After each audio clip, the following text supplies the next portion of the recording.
पश्चिम बंगाल की मुख्यमंत्री और तृणमूल कांग्रेस प्रमुख ममता बनर्जी के इंडिया गठबंधन लीड करने के बयान के बाद सियासी घमासान मचा हुआ है। एनसीपी शरद गुट के प्रमुख शरद पवार सहित सपा नेता ने ममता बनर्जी के बयान का समर्थन किया और कहा कि उनमें इंडिया गठबंधन को लीड करने की क्षमता है। अब इंडिया गठबंधन के अन्य घटक दल आरजेडी के वरिष्ठ नेता लालू यादव का बयान सामने आया है। कांग्रेस की वजह नहीं हो, ममता को दो। मुख्यमंत्री नीतीश कुमार यात्रा पे जा रहे लालू जी। अच्छा है, जा रहे हैं तो अब तो नैन सेकने जा रहे हैं। न तो ममता जी को दे दिया जाए। हाँ दे दे। 25 में बोल रहे सरकार फिर से बना रहे लालू जी। हाँ बनाएंगे हम लोग। नीतीश कुमार दावा कर रहे हैं कि 225 सीट जीतेंगे एनडीए। अरे पहले आंख सेके ना अपना, जा रहे हैं आंख सेक। बता दें कि ममता बनर्जी ने हाल ही में इंडिया गठबंधन के कामकाज पर असंतोष जताया था और कहा था कि यदि उन्हें मौका दिया गया तो वो इंडिया गठबंधन को लीड करने को तैयार है। उसके बाद इंडिया गठबंधन के कई नेताओं के बयान सामने आए और ममता बनर्जी के बयान पर प्रतिक्रिया दी थी। आपको बता दें कि लोकसभा चुनाव के प्रदर्शन से कांग्रेस की हैसियत बढ़ गई थी। 10 साल के बाद कांग्रेस नेता प्रतिपक्ष की कुर्सी पाने में सफल रही, लेकिन हरियाणा और महाराष्ट्र की हार ने सियासी माहौल बदल दिया है।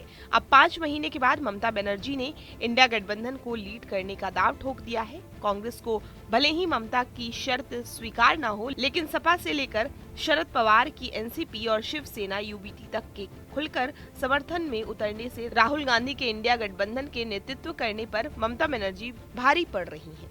ऐसे में देखना है कि क्या ममता बनर्जी कांग्रेस से इंडिया गठबंधन की अगुवाई को छीन पाती हैं या नहीं। इंडिया गठबंधन के तहत लोकसभा चुनाव लड़ने का सबसे ज्यादा फायदा कांग्रेस और सपा को हुआ था। सपा यूपी में 37 सीटें और कांग्रेस देश भर में 99 सीटें जीतने में कामयाब रही। ममता बनर्जी की टीएमसी को पश्चिम बंगाल में 29 सीटों पर जीत मिली थी। कांग्रेस अपने गठबंधन के सहयोगियों के सहारे सीटें जीतने में कामयाब रही तो ममता बनर्जी ने अपने दम पर बंगाल में बीजेपी को हराया था। हालांकि ममता बनर्जी की पार्टी सिर्फ बंगाल तक सीमित है तो कांग्रेस का सियासी आधार देश भर के राज्यों में है।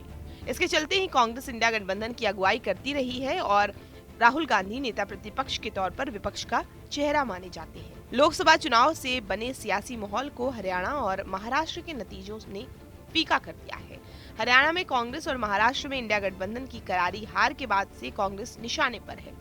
ममता बनर्जी ने कांग्रेस के खिलाफ मोर्चा खोल रखा है। ममता बनर्जी ने इंडिया गठबंधन का नेतृत्व करने की इच्छा जाहिर कर कांग्रेस को बड़ी चुनौती दी है। उन्होंने कहा कि जरूरत पड़ने पर वो बंगाल से ही इंडिया गठबंधन की जिम्मेदारी संभालने के लिए तैयार है। टीएमसी सांसद कल्याण बनर्जी ने भी ममता बनर्जी को इंडिया गठबंधन का स्वाभाविक नेता बताया था। टीएमसी नेताओं का दावा है कि ममता दीदी के लीडरशिप में ही इंडिया गठबंधन बीजेपी का मुकाबला कर सकता है।